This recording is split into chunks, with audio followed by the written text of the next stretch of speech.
जनकस्तदा तद्वोपदेशकर्तारं नत्वा भक्तिपुरस्सरं ಸದಾವಕಾಲ ವಂದನೀಯರಾದಂಥ ಪ್ರಾತಸ್ಮರಣೀಯರಾದಂಥ ಸದ್ಗುರುದೇವನ ದಿವ್ಯ ಶ್ರೀಚರಣಗಳಲ್ಲಿ ಭಕ್ತಿ ಪುರಸ್ಸರ ಪ್ರಣಾಮಗಳನ್ನು ಸಮರ್ಪಿಸಿ ಮಹಾತ್ಮ ಸಿದ್ಧಾರೂಢರ ಮಹಾತ್ಮ ಬಸವಣ್ಣನವರ ಜಗದೊಡೆಯನಾದಂಥ ಗ್ರಾಮದೊಡೆಯನಾದಂಥ ಶ್ರೀ ರಾಮಲಿಂಗೇಶ್ವರರ ಜಗತ್ತಿನ ಎಲ್ಲ ಮಹಾಪುರುಷರ ಶ್ರೀಚರಣಗಳಲ್ಲಿ ಭಕ್ತಿ ಪುರಸ್ಸರ ಪ್ರಣಾಮಗಳನ್ನು ಸಮರ್ಪಿಸಿ ಯತಿಶ್ರೇಷ್ಠರಾಗಿ ಹೋದಂಥ ಸದ್ಗುರುದೇವ ನಾಗಭೂಷಣ ಶಿವಯೋಗಿ ಅಪ್ಪಗಳವರ 52ನೆಯ ಪುಣ್ಯಸ್ಮರಣೋತ್ಸವದ 5ನೇ ದಿನದ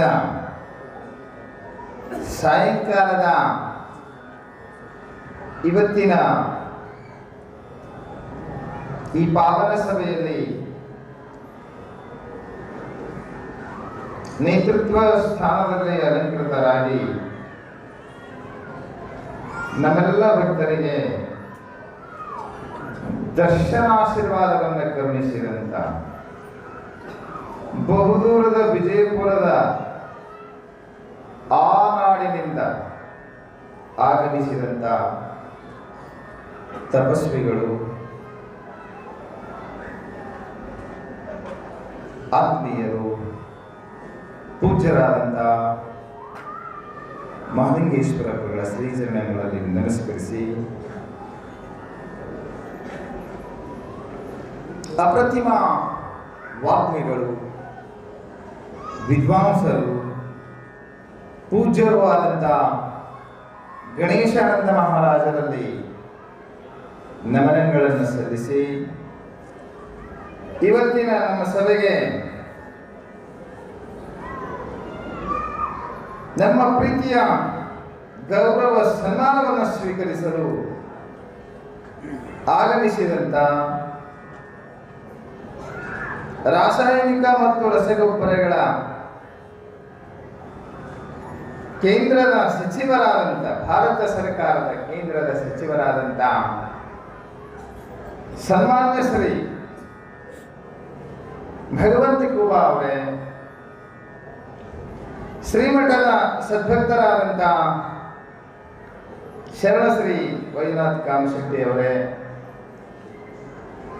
ಹಾಗೆಯೇ ನಮ್ಮ ನೆರೆಯ ಗ್ರಾಮದ ಬೇಲೂರಿನ ಯುವ ನಾಯಕರಾದಂಥ ಸೂರ್ಯಕಾಂತ್ ಶಿಲಾವಟ್ಟೆ ಅವರೇ, ಪೂಜ್ಯ ಪರಮಾನಂದ ಸ್ವಾಮೀಜಿಯವರೇ, ಗೋಪಾಲರಾವ್ ಶಾಸ್ತ್ರಿಗಳವರೇ, ಸಂಗೀತ ಕಲಾವಿದರೇ, ನಡೆದು ಬಂದಂಥ ಮಹಾಜನಗಳೇ, ಮಾತೆಯರೇ, ನಿಮ್ಮೆಲ್ಲರಿಗೂ ನನ್ನ ಶರಣಗಳನ್ನು ಸಲ್ಲಿಸಿ ಇವತ್ತು ನಮ್ಮ ಸಚಿವರು ನಮ್ಮ ಸಭೆಗೆ ಆಗಮಿಸಿದ್ದು ನಮಗೆಲ್ಲ ಹಂಡೆ ಹಾಲು ಕೊಡದಷ್ಟು ಸಂತೋಷ ಆಗಿದೆ. ಬಹಳ ಖುಷಿಯಿಂದ ಮಾತನಾಡ್ತಾ ಹೇಳಿದ್ರು ಅವರು. ಕಾರ್ಯಬಾಹುಲ್ಯದಿಂದ ಬರ್ಲಿಕ್ಕೆ ಆಗಿರಲಿಲ್ಲ. ಬಹಳ ಸಲ ನಾವು ಆಮಂತ್ರಿಸಿದಾಗ ಅವ್ರಿಗೆ ಬರ್ಲಿಕ್ಕೆ ಆಗಿರಲಿಲ್ಲ. ಕಳೆದ 2 ವರ್ಷಗಳ ಹಿಂದೆ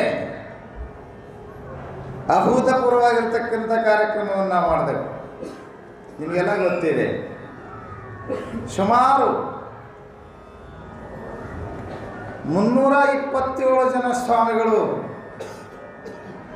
ನಮ್ಮ ವೇದಿಕೆಗೆ ಬಂದು ಹೋಗಿದ್ದಾರೆ. ಅವರಲ್ಲಿ ರಾಷ್ಟ್ರೀಯ ಸಂತರು, ಅಂತಾರಾಷ್ಟ್ರೀಯ ಸಂತರು. ಬಹುಶಃ ರವಿಶಂಕರ್ ಗುರೂಜಿ ಅಂತ ಅಂತಾರಾಷ್ಟ್ರೀಯ ಸಂತರು ಸಣ್ಣ ಹಳ್ಳಿಗೆ ಬಂದದ್ದು ಅದೊಂದು ಇತಿಹಾಸ, ಅಂಥ ಒಂದು ಕಾರ್ಯಕ್ರಮ ಇಲ್ಲಿ ನೆರವೇರಿದೆ. ನೀವೆಲ್ಲ ನೋಡಿದ್ದೀರಾ? ಪೂಜಾ ಆದಿಚುಂಚನಗಿರಿ ಶ್ರೀಗಳು, ರಾಘವೇಂದ್ರ ಭಾರತಿ ಶ್ರೀಗಳು, ಅಲ್ಲದೆ ನಾಡಿನ ಹೆಸರಾಂತ ವಿದ್ವಾಂಸರು ಮಹಾಸ್ವಾಮಿಗಳವರು ಆ ಕಾರ್ಯಕ್ರಮದಲ್ಲಿ ಭಾಗವಹಿಸಿದರು. ಆ ಸಭೆಗೆ ಹುಬ್ಬಣ್ಣವ್ರು ಬರಬೇಕಾಗಿತ್ತು, ಆದರೆ ಅನಿವಾರ್ಯ ಕಾರಣಗಳಿಂದ ಬರಲಿಕ್ಕಾಗಿರಲಿಲ್ಲ. ಮೊನ್ನೆ ನಾನು ಬಾಲ್ಕಿಯ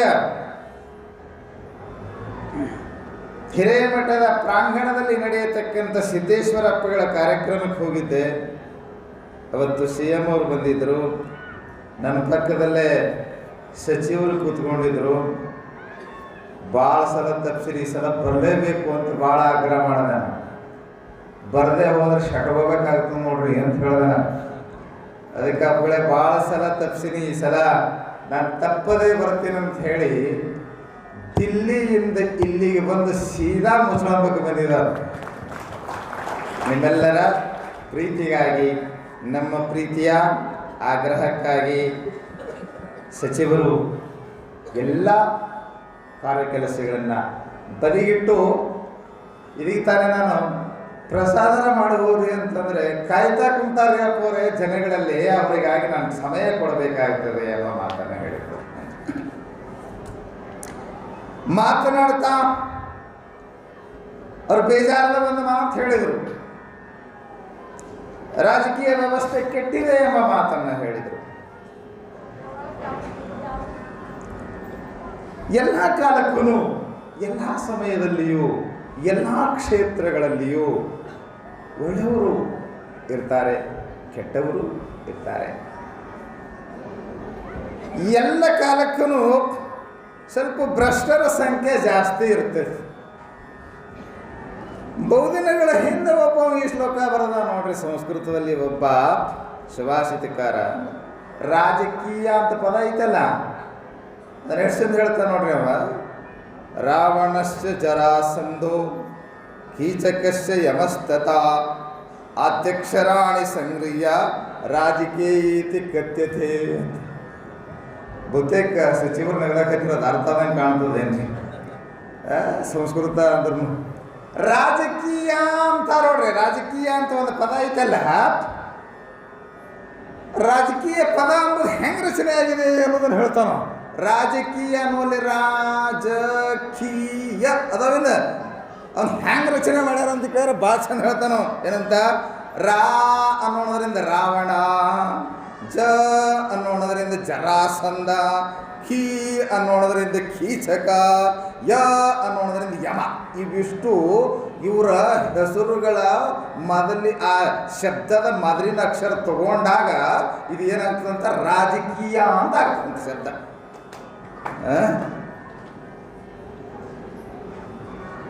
ಹಂಗಾಗಿದೆ.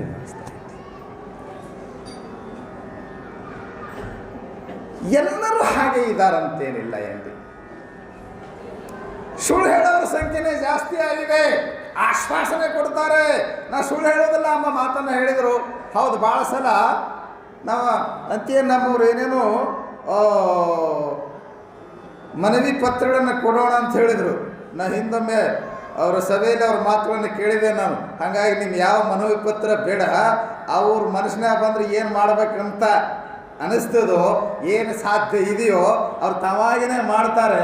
ಮನವಿ ಪತ್ರ ಏನು ಬೇಡ ಅಂತ ಹೇಳಿದೆ. ಯಾಕಂದ್ರೆ ಸುಳ್ಳು ಆಶ್ವಾಸನೆ ಕೊಡೋದು ನನ್ನ ಜಾಯಮಾನ ಅಲ್ಲ ಎಂಬ ಮಾತನ್ನು ಹೇಳಿದೆ. ಈ ನಡೆ ನನಗೆ ಬಹಳ ಅಪ್ಯಾಯಮಾನವಾಗಿರ್ತಕ್ಕಂಥ. ಯಾಕ್ರಿ, ದುಂಡಿರಾಜ ಅಂತ ಚುಟುಕು ಸಾಹಿತ್ಯವನ್ನು ಬರೆದಾರ. ಅವ್ರು ಒಂದು ಚಂದ ಮಾತು, ಭಾಳ ಚಂದ ಒಂದು ಮಾತು ಹೇಳ್ತಾರೆ. ಮೊನ್ನೆ ಆ ಸಭೆಯಲ್ಲಿ ಹಾಗೆ ಹೇಳಿದೆ, ಅದು ಸರಿ. ನಿನ್ನೆ ಈ ಸಭೆಯಲ್ಲಿ ಹೀಗೆ ಹೇಳಿದೆ, ಇದೂ ಸರಿ.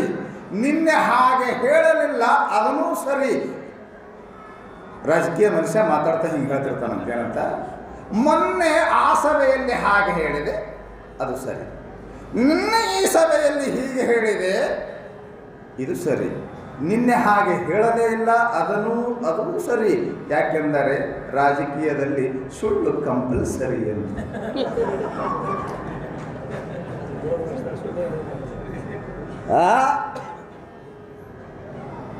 ಹಾಗಾಗಿದೆ ಪರಿಸ್ಥಿತಿ. ಅದಕ್ಕೆ ಅವ್ರು ಬಹಳ ಬೇಜಾರು ಮಾಡ್ಕೊಂಡು ಮಾತಾಡಿದ್ರು. ಸುಳ್ಳು ಆಶ್ವಾಸನೆ ಕೊಟ್ಟರೆ ಅದರಿಂದ ಏನಾಗೋದಿಲ್ಲ ಅನ್ನೋ ಮಾತನ್ನು ಭಾಳ ಸೊಗಸಾಗಿ ಹೇಳ್ತಾ ಬಂದರು. ನಾವು ಸಚಿವರ ಗಮನಕ್ಕೆ ಒಂದು ವಿಚಾರ ತರುವುದು ಏನು ಅಂತಂದರೆ, ಅದಾರ ಮಹಾಪುರುಷನ ಪುಣ್ಯ ಸ್ಮರಣೋತ್ಸವವನ್ನು ನಾವು ಸತತ 52 ವರ್ಷಗಳಿಂದ ಈ ಗ್ರಾಮದ ಸುತ್ತಲಿನ ಗ್ರಾಮದ ಎಲ್ಲ ಸದ್ಭಕ್ತರು ಸೇರಿ 25ನೇ ವರ್ಷದ ಕಾರ್ಯಕ್ರಮ, ನಮ್ಮ ಪಟ್ಟಾಭಿಷೇಕದ ಕಾರ್ಯಕ್ರಮ. ಕಳೆದ 2 ವರ್ಷಗಳ ಹಿಂದೆ ಅಭೂತಪೂರ್ವವಾಗಿರ್ತಕ್ಕಂಥ ಕಾರ್ಯಕ್ರಮ ಮಾಡ್ತಾ ಬಂದರು. ಸತತ ಈ ಮಠದಲ್ಲಿ ವರ್ಷದಲ್ಲಿ 4 ಬಾರಿ ಸುಮಾರು 52 ವರ್ಷಗಳಿಂದ ಕಾರ್ಯಕ್ರಮಗಳು ಜರುಗುತ್ತಾ ಬಂದಿವೆ. ಇವತ್ತು ಈ ಕೋವಿಡ್ನ ಸಮಸ್ಯೆಯಿಂದ ನಾವು ಯಾರಿಗೂ ಹೇಳೇ ಇಲ್ಲ, ಸಂಕ್ಷಿಪ್ತವಾಗಿ ಮಾಡೋಣ ಹಾಗಂತ ತಿಳ್ಕೊಂಡು ಯಾರಿಗೂ ನಾವು ಕಾರ್ಯಕ್ರಮವನ್ನು ಪ್ರಚಾರ ಮಾಡಲೇ ಇಲ್ಲ. ಆದರೂ ತಾವೆಲ್ಲ ಇಷ್ಟು ಜನ ಈ ನಿರ್ಬಂಧನೆಯಲ್ಲಿಯೂ ಕೂಡ ಇಷ್ಟೆಲ್ಲ ಜನ ಸೇರಿದರು. ಇದಕ್ಕೆ ಕಾರಣ ಅಂತಂದರೆ ಆ ಶಿವಯೋಗಿಗಳ ತಪಸ್ಸು, ಅವರು ಮಾಡಿರ್ತಕ್ಕಂಥ ಕಾರ್ಯ ಬಹಳ ದೊಡ್ಡದು. ಒಂಚೂರು ಅವ್ರ ಗಮನಕ್ಕೆ ತರ್ತೀನಿ ನಾನು. ಇವತ್ತು ನಾವು ರಾಮದೇವ್ ಬಾಬಾ ಅವರ ಕಾರ್ಯವನ್ನು ನೋಡ್ತೀವಿ. ಭಾರತದ ಯೋಗದ ತಾಕತ್ತು ಏನೆಂಬುದು ಇಡೀ ಪ್ರಪಂಚಕ್ಕೆ ತೋರಿಸಿಕೊಟ್ಟಂಥ ಒಬ್ಬ ಶ್ರೇಷ್ಠ ಭಾರತದ ಯತೀಶ್ವರ ಸಾಧು ಮಹಾತ್ಮ ಅಂದರೆ ಅವರು ರಾಮದೇವ್ ಬಾಬಾ. ಇವತ್ತು ಜಗತ್ತೇ ಯೋಗಕ್ಕೆ ಎಷ್ಟು ಬೆಲೆ ಕೊಡ್ಲಕತ್ತಿದೆ ಅಂತಂದರೆ, ಯೋಗಕ್ಕೆ ಒಂದು ಗೌರವ ಸಿಕ್ಕಿದೆ ಅಂತಂದರೆ, ಇಡೀ ಪ್ರಪಂಚವೇ ಯೋಗ ದಿನವನ್ನು ಆಚರಿಸ್ತದೆ ಅಂತಂದರೆ ಬಹುಶಃ ಅದರಲ್ಲಿ ಒಂದು ಪಾತ್ರತೆ ರಾಮದೇವ್ ಬಾಬಾ ಅವ್ರದ್ದಿದೆ. ಅದೇ ಕಾರ್ಯವನ್ನು ನಾನು ಬರೆದಿದ್ದೇನೆ. ಸುಮಾರು 20 ವರ್ಷ ನಾಗಭೂಷಣ ಯತೀಶ್ವರರ ಸತ್ಪಾತ್ರಕ್ಕೆ ಕಾರಣ, ಸತ್ಪಾತ್ರಕ್ಕೆ ಅವರು ಕೃಪಾಶೀರ್ವಾದಕ್ಕೆ ಒಳಗಾದವರ ಹಲವಾರು ಅವರ ಮಕ್ಕಳು ಮೊಮ್ಮಕ್ಕಳು ಎಲ್ಲರನ್ನ ಭೇಟಿ ಮಾಡಿ ನಾನು ರೆಕಾರ್ಡ್ ಮಾಡಿ ಟಿಪ್ಪಣಿ ಮಾಡಿ ಸಂಗ್ರಹಿಸಿ ಸುಮಾರು 600 ಪೇಜಿನ ಅವರ ಚರಿತ್ರೆಯನ್ನು ಬರೆದಿದ್ದೇನೆ. ಅಲ್ಲಿ ಅವರು ಹೇಳ್ತಾ ಇದ್ದರೆ ಅವರು ಸುಳ್ಳು ಹೇಳ್ತಾರಂತ ಅನಿಸಿಲ್ಲ ನನಗೆ. ಅವರು ನಿಜವಾಗಿಯೂ, ಯಾಕಂದರೆ ಅವರೆಲ್ಲ ಸದ್ಗುರುಗಳಿಂದ ಉದ್ಧಾರ ಆದವರು ಸಾಮಾನ್ಯ ಹಳ್ಳಿಯ ಜನರು, ಮುಗ್ಧ ಜನರು. ಅವ್ರು ಸುಳ್ಳು ಹೇಳ್ತಾರಂತ ಅನಿಸಲಿಲ್ಲ ನನಗೆ. ಅವ್ರು ಹೇಳಿದ್ದನ್ನೆಲ್ಲ ಟಿಪ್ಪಣಿ ಮಾಡಿದೆ, ರೆಕಾರ್ಡ್ ಮಾಡಿದೆ. ನನಗೇನು ಪರಿಚಯ ಇರಲಿಲ್ಲ. ನಾನು ಬಂದ ತಕ್ಷಣ ಅದೇ ಕೆಲಸ ಮಾಡಿದೆ. ಅವರೆಲ್ಲರನ್ನ ಸಂಪರ್ಕ ಮಾಡಿ ನಾನು ಅವರ ಚರಿತ್ರೆಯನ್ನು ನಿರ್ಮಾಣ ಮಾಡಿದ್ದೇನೆ. ಆವಾಗ ನಾನು ಅವ್ರನ್ನೆಲ್ಲ ಸಂಪರ್ಕಿಸಿ ಕೇಳುವಾಗ ನನಗನ್ನಿಸ್ತಿತ್ತು, ಯೋಗಿಗಳು ಎಂಥ ದೊಡ್ಡ ಕೆಲಸ ಮಾಡ್ಯಾರಪ್ಪ. ನಾಗಭೂಷಣ ಯತೀಶ್ವರರು ಎಂಥ ಅದ್ಭುತವಾದಂಥ ಕೆಲಸ ಮಾಡಿದಾರ. ಆದರೆ ಅದು ಜನಕ್ಕೆ ಪರಿಚಯನೇ ಆಗಲಿಲ್ಲವಲ್ಲ. ಈ 30 ವರ್ಷ ಇದು ಬಹಳ ಗ್ಯಾಪ್ ಆಯಿತು. ಅವರು ಮಾಡಿರ್ತಕ್ಕಂಥ ಕಾರ್ಯಕ್ಕೆ ಒಂದು ಪ್ರಚಾರ ಸಿಕ್ಕಿದ್ರೆ ಇವತ್ತು ರಾಮದೇವ್ ಬಾಬಾ ಅವರು ಯಾವ ಸ್ಥಾನದಲ್ಲಿ ಅದರ ಆ ಸ್ಥಾನದಲ್ಲಿ ನಾಗಭೂಷಣ ಶಿವಯೋಗಿಗಳು ಇರ್ತಿದ್ದರು. ಅಂತಹ ಕಾರ್ಯವನ್ನು ನಾಗಭೂಷಣಗಳು ಮಾಡಿದ್ದಾರೆ. ಅಂದಿನ ಕಾಲದ ವಾಸಿಯಾಗದ ಕುಷ್ಠರೋಗಗಳು, ದೊಡ್ಡಬೇನೆ ಅಂತಿದ್ರು, ಕ್ಷಯರೋಗ, ಕ್ಯಾನ್ಸರ, ಚರ್ಮ ರೋಗಗಳು ಒಂದಲ್ಲ ಎರಡಲ್ಲ. ಅವರ ಯೋಗ ಶಕ್ತಿಯಿಂದ ಸಾವಿರ ಜನ ಅವತ್ತು ಉದ್ಧಾರ ಆಗಿದ್ದಾರೆ. ನಿಮ್ಮ ಕಲ್ಪನೆಗೆ ಬರೋ ಹಾಗೆ ಹೇಳಬೇಕು ಅಂತಂದರೆ, ಉದಾಹರಣೆಗೆ ಇವತ್ತು ನೋಡ್ರಿ ಶತಾಯುಷಿ ಅಂಚಿನಲ್ಲಿ ಭೀಮಣ್ಣ ಕಂಡ್ರೆ ಬಾಬಾ ಅವರದ ಅವರು ಅಪ್ಪನವರ ಕೃಪಾಶೀರ್ವಾದದಿಂದ ಅವರ ದೈಹಿಕ ಕಾಯಿಲೆ ವಾಸಿಯಾಗದ ಸ್ಥಿತಿಯಲ್ಲಿತ್ತು. ಅವರು ಇವತ್ತಿಗೂ ಕೂಡ ಯಾವತ್ತೂ ಖಂಡ್ರೆ ಅವರು ಯಾವತ್ತೂ ಸ್ಮರಣೆ ಮಾಡ್ತಾ ಇದ್ದಾರೆ. ಅವ್ರು ಪದೇ ಪದೇ ಪ್ರತಿಯೊಂದು ವೇದಿಕೆ ಮೇಲೆ ಹೇಳ್ತಿರ್ತಾರೆ, ನನ್ನ ಕುಲಗುರು ಚನ್ನಬಸವ ಪಟ್ಟದೇವರಾದ ನನ್ನ ಆಧ್ಯಾತ್ಮದ ಗುರು ನಾಗಭೂಷಣ ಶಿವಯೋಗಿಗಳನ್ನು ತಿಳ್ಕೊಂಡು ಅವ್ರು ಯಾವತ್ತೂ ಹೇಳೋದನ್ನು 10 ಬಾರಿ ಹೇಳಿದ್ದಾನೆ. ನಾನು ಕೇಳಿದ್ದೇನೆ. ಬರೀ ಇಲ್ಲಿ ಬಂದಾಗ ನಮ್ಮನ್ನು ಏನೋ ಹೊಗಳಕ್ಕೆ ಹೇಳ್ತಾರೆ ಅಂತಲ್ಲ, ಅವ್ರು ಬೇರೆ ಬೇರೆ ಸಭೆಗಳಲ್ಲಿ ಹೇಳಿದ್ದನ್ನು ಕೂಡ ನಾನು ಕೇಳಿದ್ದೇನೆ. ಯಾಕಂದರೆ ದೈಹಿಕ ಮಾನಸಿಕ ಕಾಯಿಲೆ ಸದ್ಗುರುಗಳಿಂದ ಕಳ್ಕೊಂಡಾಗ ಅವ್ರ ಮೇಲೆ ಸಹಜವಾದಂಥ ಭಕ್ತಿ ಗೌರವ ಭಾವನೆ ಹುಟ್ಟಿರಬೇಕು ಅಂತ ನಮಗನ್ನಿಸ್ತದೆ. ಅಂಥ ಯೋಗಿ ಕುಲ ತಿಲಕ ಸದ್ಗುರು ನಾಗಭೂಷಣ ಶಿವಯೋಗಿಗಳು ಅವರು ಈ ನಾಡಿನಲ್ಲಿ ಯೋಗ ಆಧ್ಯಾತ್ಮ ಇವೆರಡನ್ನು ಏನು ಮಾಡಿದ್ದಾರಲ್ಲ, ಅದು ಕೊಡುಗೆ ಭಾರತೀಯ ಋಷಿ ಪರಂಪರೆಯ ಕೊಡುಗೆ. ಮಾನವ ಜನಾಂಗದ ಕಲ್ಯಾಣಕ್ಕೆ ಯಾವತ್ತೂ ಬೇಕಾದಂಥ ಕೊಡುಗೆ. ನೆನಪಿಟ್ಟುಕೊಡ್ರಿ, ಯೋಗ ಅಧ್ಯಾತ್ಮ ಇಲ್ಲದೇನೆ ನಿಮ್ಮ name and fame, money and power ಇಷ್ಟರಿಂದ ಏನಾಗೋದಿಲ್ಲ, ಬದುಕು ಉದ್ಧಾರ ಆಗೋದಿಲ್ಲ. ನೆನಪಿಟ್ಟುಕೊಡ್ರಿ, ಏನು ಒಂದಿಷ್ಟು ಪವರ್ ಒಂದಿಷ್ಟು ಮನಿ ಸಂಪಾದನೆ ಮಾಡಿ ನಾ ಭಾರಿ ಸಕ್ಸಸ್ ಆದೆ ಅಂತೀವಿ. ಇವತ್ತು ಕರೋನಾ ನಿಮ್ಮನ್ನೆಲ್ಲ ಅಳಿಗಾಡಿಸ್ಬಿಡುತ್ತೆ, ಏನು ಮಾಡೋಕ್ಕಾಗಲಿಲ್ಲ. ಅಂದರೆ ನಿಮ್ಮ ಮನಿ ಆ್ಯಂಡ್ ಪವರ್ ಏನು ಕೆಲಸ ಕೊಡಲಿಲ್ಲ. ಎಷ್ಟು ಸಂಪತ್ತಿದ್ರು ತೊಗೊಂಡು ಏನಾಯ್ತು ರೀ, ಲಕ್ಷ ಕೋಟಿಗಟ್ಟಲೆ ದವಾಖಾನೆಗೆ ಹಾಕಿದರು, ಹೆಣ ತೊಗೊಂಡು ಬಂದರು. ಅದಕ್ಕೆ ಆಸ್ಪತ್ರೆಯವ್ರು ಬರ್ಕೊಂಡೇ ಬಿಟ್ಟಿದ್ರು ಬೋರ್ಡ, ಹಣ ನಮಗ ಹೆಣ ನಿಮಗ. ಆಗಲಿಲ್ಲ ಪರಿಸ್ಥಿತಿ. ಎಷ್ಟು ಪವರ್ ಗಳಿಸಿದ್ರೆ ಏನೈತಿ, ಎಂಥ ದೊಡ್ಡ. ನಾ ಸುಮ್ಮನೆ ಒಂದು ಮಾತು ಕೇಳಿ ನಿಮಗೆ, 8ನೇ ರಾಷ್ಟ್ರಪತಿ ಯಾರಿದ್ದರ್ರಿ? ಇಷ್ಟು ಮನುಷ್ಯರಿ 5,000 ಜನ ಅದರಿ, ಒಬ್ಬರ ಹೇಳಿ ನೋಡ್ರಿ. ರಾಷ್ಟ್ರಪತಿ ಚೇರ್ಮನ್, ಊರನ್ನ ಚೇರ್ಮನ್ ಕೇಳ್ತಾ ಇಲ್ಲ ನಾ, MLA MP ಅಲ್ಲ, ರಾಷ್ಟ್ರಪತಿ, 8ನೇ ರಾಷ್ಟ್ರಪತಿ. 8ನೇ ರಾಷ್ಟ್ರಪತಿ ಒಬ್ಬರು ರಾಮನ್ ಅಂತಿದ್ರು. ರಾಷ್ಟ್ರಪತಿನೇ ಮರೆತು ಹೋಗ್ತಾರೆ. ಇನ್ನು ನೀ ಎಷ್ಟು ನೇಮ್ ಆ್ಯಂಡ್ ಫೇಮ್ ಪವರ್ ಏನು ಗಳಿಸಿದ್ರು ಅರ್ಥ ಇಲ್ಲ. ಬದುಕು ಸಾರ್ಥಕವಾಗುವುದು ಯೋಗ ಅಧ್ಯಾತ್ಮದಿಂದ. ನೆನಪಿಟ್ಟುಕೊಳ್ರಿ, ಬೇಕು. ರಾಜಕೀಯ ವ್ಯವಸ್ಥೆ ಇಲ್ಲದೆ ಇದ್ದರೆ ರಾಷ್ಟ್ರವನ್ನು ಮುನ್ನಡೆಸುವುದು ಹೇಗೆ ಬೇಕು. ಆದರೆ ನಿಜವಾದ ಬದುಕು ಸಾರ್ಥಕವಾಗುವುದು ಯೋಗದಿಂದ, ಅಧ್ಯಾತ್ಮದಿಂದ.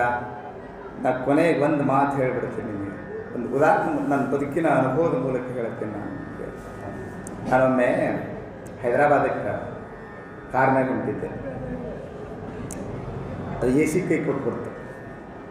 ಬೇಸಿಗೆ ಬಿಸಿಲ್ಲ, ಮೇ ತಿಂಗಳ, ಮದುವೆಗೆ ಹೊಂಟೀನಿ, ಬಿಡ್ಲಾಕ ಬರೋಂಗಿಲ್ಲ. ಇಂಥ ಕೆಟ್ಟ ಬಿಸಿಲಿತ್ತು. ಅದ್ರಾಗ ಆಂಧ್ರದಾಗ ವಿಪರೀತ ಬಿಸಿಲ್ಲ, ಸೆಕೆ ವಿಪರೀತ ಸೆಕೆ. ಭಾಳ ಕಡೆ ಶ್ರೀಮಂತರ ಮದುವೆಗೆ ನಾನು ಹೋದದ್ದು. ಅವ್ರ ಮನೆಯೊಳಗೆ ಹೋದೆ, ಸೆಂಟ್ರಲ್ AC ಐತೆ ಅವ್ರ ಮನೆ, ತಣ್ಣಗೈತು. ಒಳಗೆ ಹೋಗಿಬಿಟ್ರೆ ಸ್ವರ್ಗದಾಗ ಹೋದಂಗೆ ಆಯಿತು. ಅವಾಗ ನನಗೊಂದು ಯೋಚನೆ ಬಂತು, ಹೊರಗೆಷ್ಟು ಬಿಸಿಲೈತಿ, ಒಳಗೆಷ್ಟು ತಂಪೈತಿ. ಇವತ್ತಿನ ಆಧುನಿಕ ಮನುಷ್ಯ ಮನೆಯನ್ನು ಬಿಸಿಲಲ್ಲಿಯೂ ತಣ್ಣಗಿಟ್ಕೊಂತಾನೆ ಖರೆ, ಆದರೆ ಈ ಮನ್ಯಾಗ ವಾಸವಾಗಿರ್ತಕ್ಕಂಥ ಇವ್ರ ಮನಸ್ಸೆಲ್ಲ ತಣ್ಣಗಿದೆಯೇ ಅಂತ ಪ್ರಶ್ನೆ ಬಂತು ನನಗೆ. ಸಮಾಧಾನ ಅದಾರೆ, ಓಡಾಡ್ತಿತ್ತು, ಸಮಾಧಾನ ಅದಾವಂತ ಅನಿಸ್ಲಿಲ್ಲ ನನಗೆ.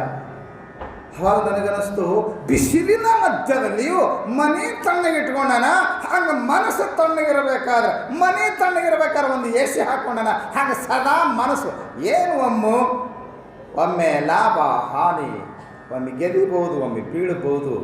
ಬದುಕು ಅಂದರೆ ಸ್ಟ್ರಗಲ್, ಹೋರಾಟ. ಒಮ್ಮೆ ಸ್ತುತಿ, ಒಮ್ಮೆ ನಿಂದೆ, ಒಮ್ಮೆ ಜಯ, ಒಮ್ಮೆ ಅಪಜಯ ಇವು ಬರ್ತಾವೆ. ಇವನ್ನ ಬದುಕಿನಲ್ಲಿ ಎದುರಿಸ್ತಾ ಮನಸ್ಸು ತಣ್ಣಗಿಟ್ಕೋಬೇಕಾದ್ರೆ, ಮನೆ ತಣ್ಣಗಿಟ್ಕೋಬೇಕಾದ್ರೆ ಎ ಸಿ ಹಾಕೋಬೇಕು, ಮನಸ್ಸು ತಣ್ಣಗಿರಬೇಕು, ಬದುಕು ತಣ್ಣಗಿರಬೇಕಂದ್ರೆ ಯೋಗ ಅಧ್ಯಾತ್ಮ ಎಂಬ ಎ ಸಿ ಹಾಕೋಬೇಕು ನೋಡಿ. ಅಧ್ಯಾತ್ಮ ಯೋಗಾದಿಗಮೇನ ದೇವಂ ಮತ್ವಾ ಧೀರೋ ಹರ್ಷಸ್ಪುಗೌಜವಾತಿ. ನಮ್ಮಲ್ಲಿ ಋಷಿಗಳು, ಉಪನಿಷತ್ತು ಕಾಲದ ಋಷಿಗಳು ಅಧ್ಯಾತ್ಮ ಯೋಗಾದಿ ಗಮೇನ ದೇವಂ ಮತ್ವಾ ಧೀರೋ ಹರ್ಷಶೋಕೌಜಹಾತಿ ಅಂತಾರೆ. ಯೋಗ ಅಧ್ಯಾತ್ಮ ನಮ್ಮ ಬದುಕನ್ನು ಸಮಾಧಾನ ಮಾಡ್ತದೆ. ಅದಕ್ಕೆ ಇದು ನಮ್ಮದು ಯೋಗ ಪೀಠ, ಯೋಗದ ಮಠ.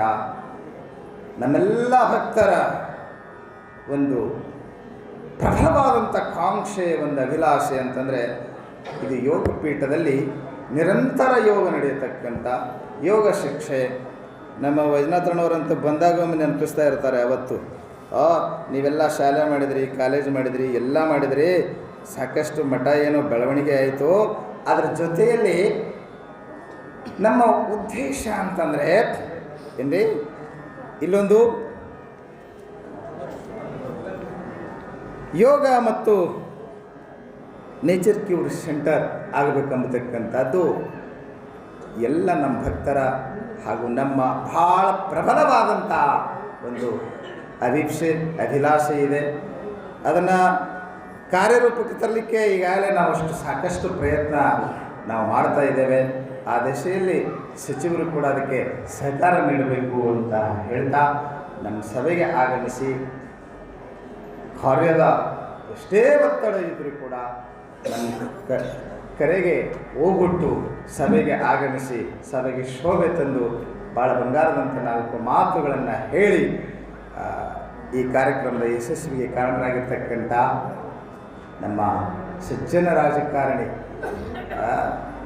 ಒಳ್ಳೆಯ ಸಜ್ಜನ ರಾಜಕಾರಣಿಗಳಾಗಿರ್ತಕ್ಕಂಥ ಭಗವಂತ ಕೂಬಾ ಅವರಿಗೆ ಮತ್ತೊಮ್ಮೆ ಮಗದೊಮ್ಮೆ ನಾವು ಶುಭಾಶಯಗಳನ್ನು ಹೇಳ್ತಾ, ಬಂದಂಥ ಜೊತೆಗೆ ಎಲ್ಲ ಬಂದಂಥವ್ರಿಗೂ ಕೂಡ, ಜೊತೆಗೆ ಬಂದಂಥವ್ರು ಎಲ್ಲರಿಗೂ ಧನ್ಯವಾದಗಳನ್ನು ಹೇಳ್ತಾ, ಪೂಜರಿಗೂ ಕೂಡ ಮತ್ತೊಮ್ಮೆ ನಮಸ್ಕಾರಗಳನ್ನು ತಿಳಿಸ್ತಾ ನನ್ನ ಮಾತು.